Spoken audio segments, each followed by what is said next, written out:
दोस्तों welcome to my YouTube channel. दोस्तों आइए हम लोग बात करते हैं बैंक निफ्टी की। ठीक है, बैंक निफ्टी अब कैसा रही है। तो आइए दोस्तों हम लोग देख लेते हैं निफ्टी आज कैसी रही। ठीक है, और निफ्टी कल कैसे रह सकती है आइए हम लोग देख लेते हैं।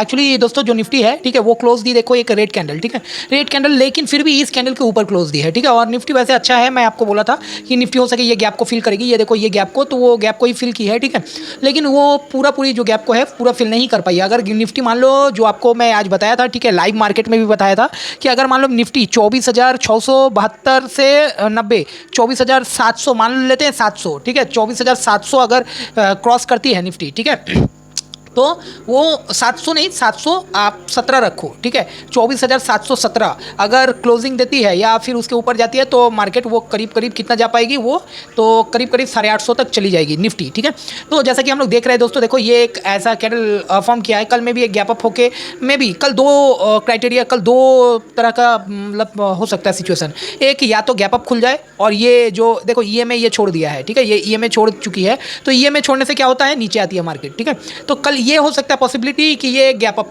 यहाँ आ जाए, गैप अप खोल दे यहाँ, और गैप अप खोल के उसके बाद ये जो इसको यहाँ पे यहाँ आ जाए, इस पे सट जाए। अगर ये जो आप देख लो 408 पे है ईएमए लाइन, 408 पे, कल अगर मान लो गैप अप होती है तो ये करीब 500 के आसपास आ जाएगी।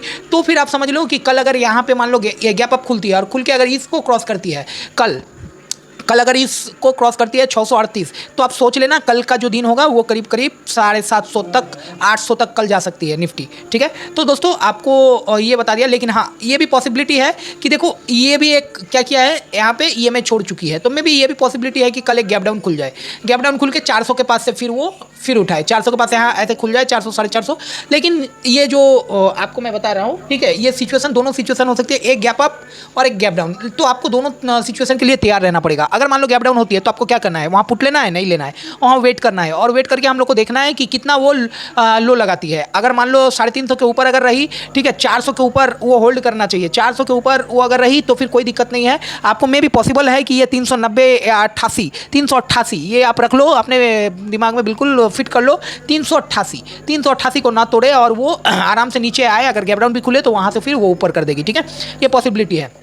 और अगर मान लो यहाँ खुल गई अगर मान लो यहाँ खुल गई फ्लैट कहीं, ठीक है, यहाँ से 40-50 पॉइंट ऊपर जो आज क्लोज दी है, देख लो 24,572, तो यहाँ से 40-50 पॉइंट अगर गैप अप खुल गई तो क्या करना है, वेट करना है, वेट करना है। और जब भी यहाँ पे वेट करेंगे, वेट करके थोड़ा वो नीचे आएगी, ठीक है, आके और मे भी पॉसिबल है कि फिर एक शार्प अपसाइड दे दे ठीक है, तो यहाँ से अगर इसको पार करती है 638, तो फिर वहाँ से हम लोग कॉल पे बन सकते हैं, जिसका टारगेट होगा करीब 800।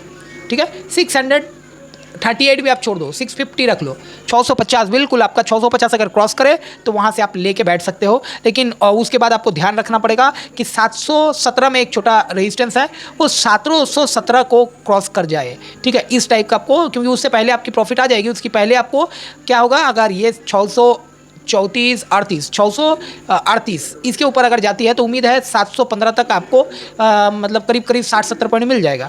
ठीक है, 60-70 पॉइंट, लेकिन वो 717 में आपको अच्छे से नज़र बनाए रखना पड़ेगा कि उस वहाँ जाकर रेजिस्टेंस ना ले। अगर उसको रेजिस्टेंस लेती है तो फिर आपको निकल जाना होगा, नहीं तो आपको उम्मीद है कि कल के दिन में आप 800 देख लो। ठीक है, तो यहाँ पे आपको प्लानिंग पहले से बना के रखनी पड़ेगी दोस्तों। ठीक है, कि कल अगर नीचे खुला तो क्या करना है, ऊपर खुला तो क्या करना है, या फ्लैट खुल गया तो क्या करना है। और ज़्यादा चांस है दोस्तों कि ये 30-40 पॉइंट आप खुलेगी, 30-40 पॉइंट मतलब वही समझ लो निफ्टी फ्लैट के आसपास खुलेगी। ठीक है, कुछ एक पॉइंट ऊपर तो 30-40 पॉइंट ऊपर खुल सकती है। और अगर गैप डाउन खुलेगी तो मे भी पॉसिबल है कि 400 के आसपास ही खुलेगी, 411। ठीक है, तो फिर वहाँ पे पुट और नहीं बनता है, तो फिर वेट करना बनता है। और वेट करके जहाँ आप देखोगे नीचे वो होल्ड करके उसके बाद जहाँ से वो रिकवरी देना स्टार्ट करता है, वहाँ से आप उस समय का लो को स्टॉप लॉस मान के आप वहाँ पे कॉल पे बैठ सकते हो। अच्छा, आइए हम लोग देख लेते हैं इसको थोड़ा अलग तरीके से।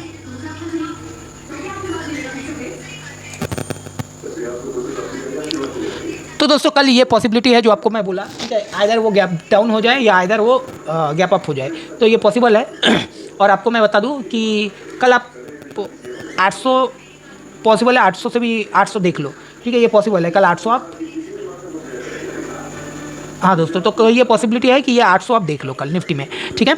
और आइए दोस्तों हम लोग थोड़ा सा देख लेते हैं यहाँ पे रिलायंस क्या कर रही है। रिलायंस जैसे कि हम लोग देख रहे हैं दोस्तों, रिलायंस बढ़िया है, पहले देखो कंसोलिडेशन कर करके उसके बाद ब्रेकआउट दिया, आज भी ब्रेकआउट देके करीब करीब इस कैंडल का ब्रेकआउट देके करीब 960 का ब्रेकआउट देके, ठीक है, वो करीब करीब आ गई है, करीब 3000 के आसपास आ गई है। देखो 3000 के आसपास ही है ना, हाँ 3000 के आसपास है। तो यहाँ से जो है दोस्तों आपको जो तो ये पॉसिबिलिटी है दोस्तों कि निफ्टी कल करीब करीब 3013 तक, मतलब यहाँ से करीब 30-40 रुपये अपसाइड जाए।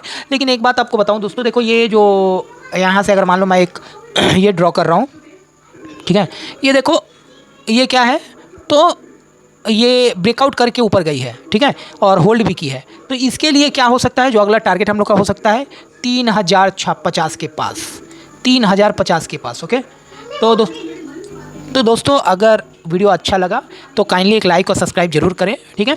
और कुछ भी अगर पूछना हो तो आप लोग कमेंट में पूछ सकते हो। धन्यवाद दोस्तों, मिलते हैं नेक्स्ट वीडियो में।